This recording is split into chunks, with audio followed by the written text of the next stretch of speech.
Hi everyone, I'm Yucheng Guo from KIA Peking University.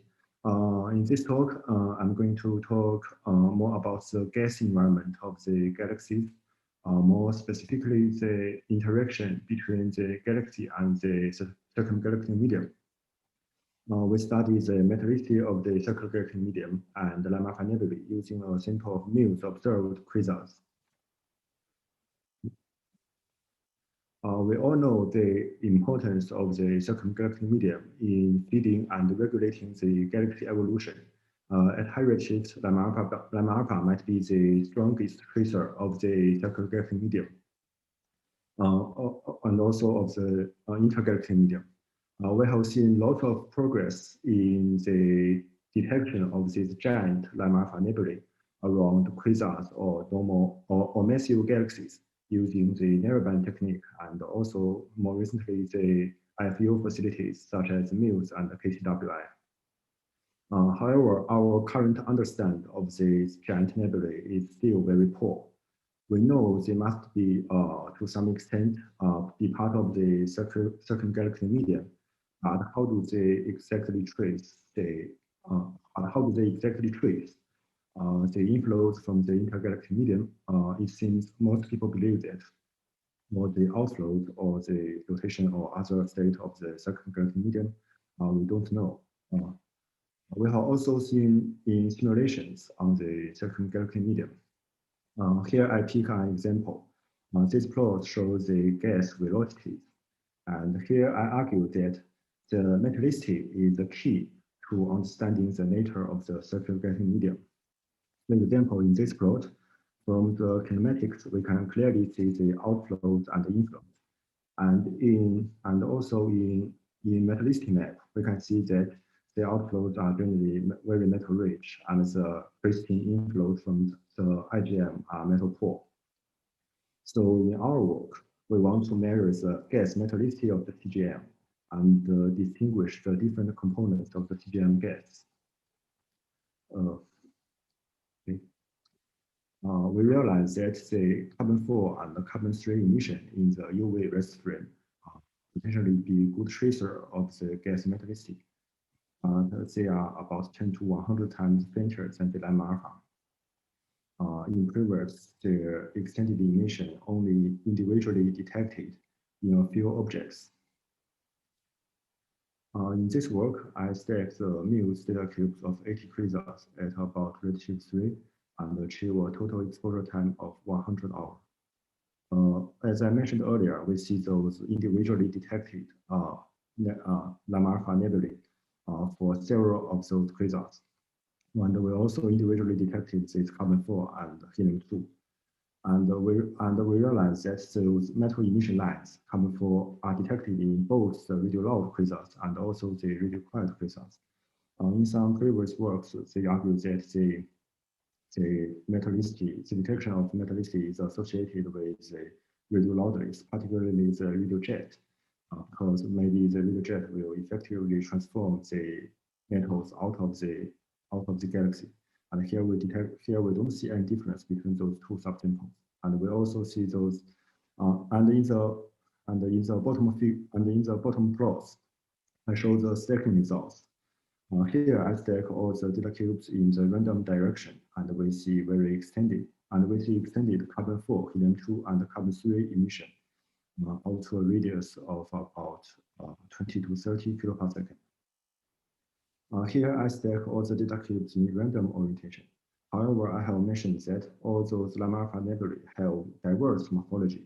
So if we randomly stack them, we cannot enhance the signal to noise as we expect. I also tried another kind of stacking method. I rotate each data cube to a certain angle and only stack the region with Lama Alpha elongation. And in this way, we see a great enhancement of the signal. And in the upper panel, we see the prominent carbon-4, helium-2, and carbon-3 emission lines in the circumgalactic gas. And yes, and in the bottom panel, we see those much extended emission lines. And then we get the radial profile of these different emission lines. And we see the carbon-4, helium-2, and carbon-3 emission lines out to a radius about 60 kiloparsec. And we see the carbon-4 and helium-2 emission declines steeply with larger radius.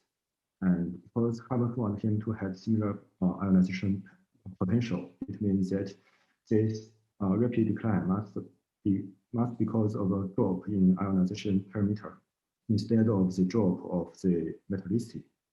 And we also see a very shallow radial profile of carbon-3 similar to lambda alpha, which also means that the metallicity of the CGM out to a radius about 50 kiloparsec is still very high, very stable. I use a Quasar photoionization model to measure the metallicity of the CGM gas.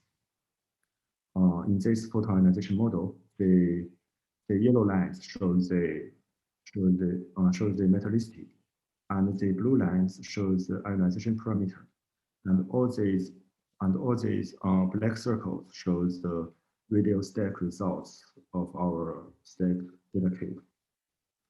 And these numbers are radius. We can see that out to a radius about 42 kiloparsec, the metallicity of the circumgalactic medium stayed stable at a value about larger than 0.5 solar metallicity. With such a high metallicity, it means that the circumgalactic medium within this radius must have been pre-enriched by outflows. We compare our results with previous observational studies. We get very similar average metallicity for within a radius about 100 kiloparsec, and we see different ionization parameter. In the observational study, they realize that the ionization parameter increase with radius. However, in our results, we can see the ionization parameter decrease with radius. It must be because of the observational study and the initial study are sensitive to different phase of gas, which leads to these different results. And again, here I note that we don't see significant difference for stacking the radial-fired quasars or stacking the whole sample.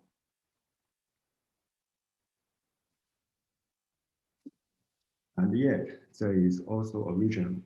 Yes, well, in our formal study, we stack the region of the quasars. We stack the data cubes, but we can only detect the region of out to about 40 to 50 kiloparsec. Here, I also want to constrain the outer region. Here, I use the lambda alpha to trace the gas distribution. And in this plot, I stack all the sparkles with lambda alpha and with carbon-4 detection, as is shown by the red spectrum.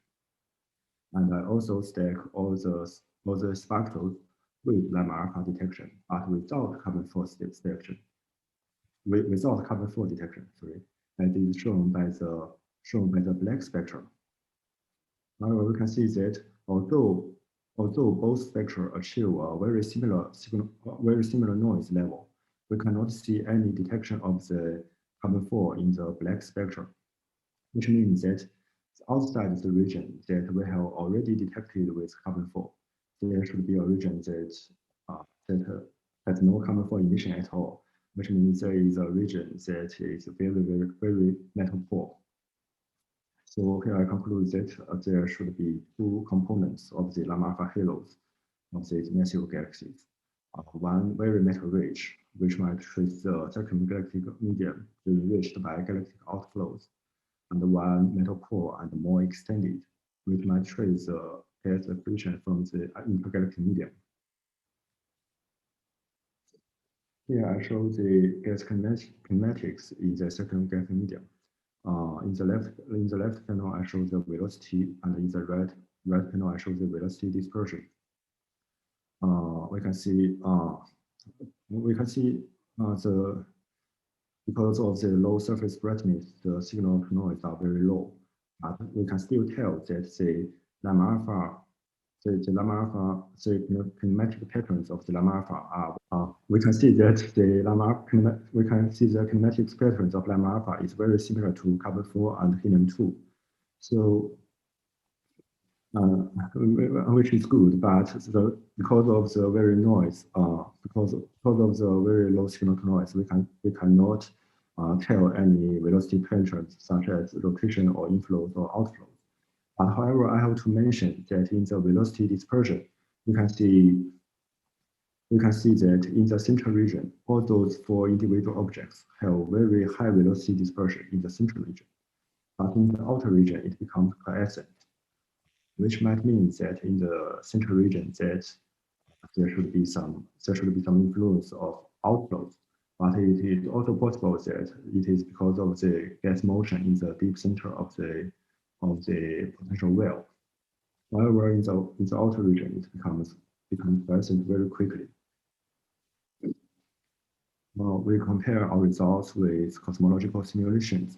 Here, I extract the most massive galaxies at redshift 3 in the Fable simulation. In those two, in the left plot, I show the velocity, and in the right plot, I show the metallicity. And we can see that there are very high metallicity gas outflows go out of the wider radius, and also very low metallicity inflow streams go pierce deep inside the halo for about 1/4 of wider radius. Which really agrees with our expectation, because we can see those very high metallicity gas, and in the relatively central region, we can also see those gas with Lama alpha emission, but without carbon 4 emission. I also note that in the higher redshift, we get very similar results. But for time reason, I will skip this slide. We see a good match between the observed metallicity radial profile and the expectations. In this plot, all these colored lines and the black line show the results from the Fable simulation, and the blue and red dots show the result from mu stacks. We can see that our mu stacks roughly agrees well with the Fable simulation. But bear in mind that the most massive black holes in Fable simulations are about 10 times less massive than our mu sample. So that might be some of the reasons that 2 minutes. Our observation is relatively higher. So here is a summary. I think the main take-home message is that we measure the metallicity of the circumgalactic medium along quasars. It's about 0.5 out to about 50 kPa. And we see 2 components of the CGM, one pre-enriched by outflows and another very metal poor, that traces the inflowing streams from the intergalactic medium. So I think I will stop here and take questions.